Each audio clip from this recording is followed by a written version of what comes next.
and found himself wanting to let her down gently. "You've an extensive list of hobbies. Reading, horse riding, ballet, theater. It goes on.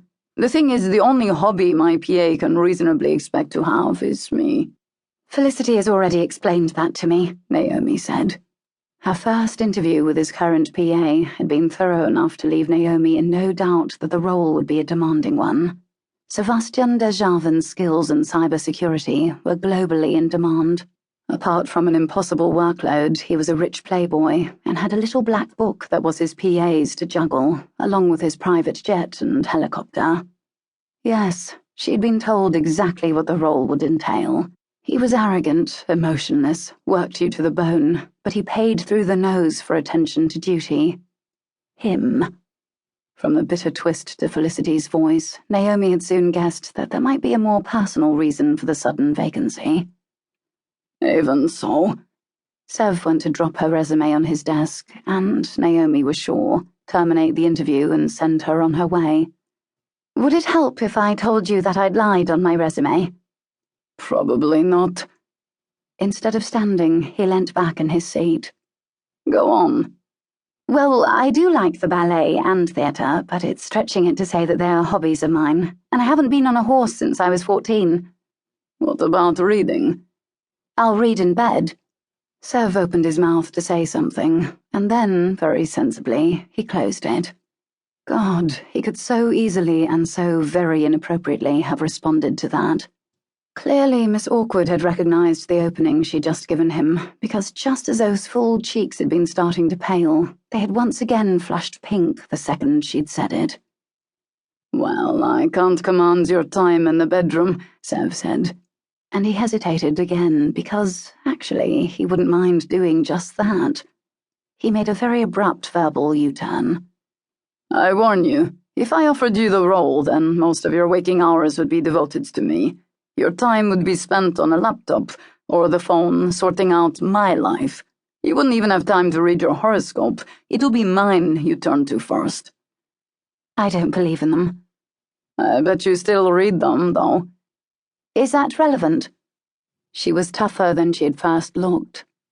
Sev gave her an intense stare, barely noticing her full lips and round cheeks as her deep brown eyes drew him in. And with that look, Naomi revisited her need for the role.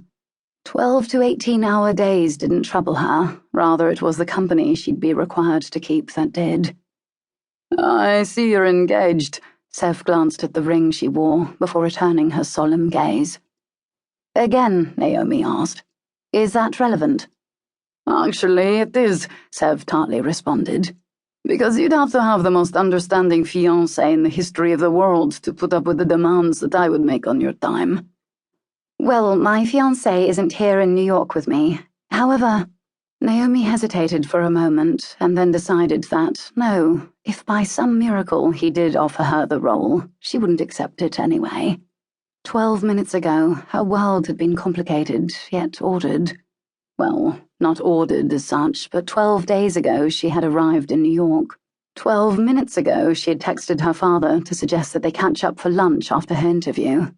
She had just put her phone back in her bag and gone to take a drink of water when Sev Derzhavin had walked out of his office and called her name. "Naomi." He was beautiful. Just that. Dark-haired, pale-skinned, he had very long legs, and despite the immaculate suit, he looked as if he should be wandering out of a club or casino at 5 a.m. He was so rumpled and unshaven. His tie was loosened, his grey-black eyes were a touch heavy-lidded, and he gave her not a smile as such, just a nod in the direction of his office, and a vague, unrelated memory had popped into her head.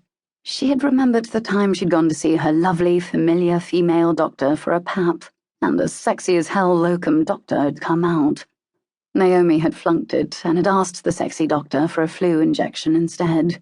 And she'd flunked it again as Sebastian had come out of his office and greeted her. As she'd stood, she'd got all flustered and knocked over her drink.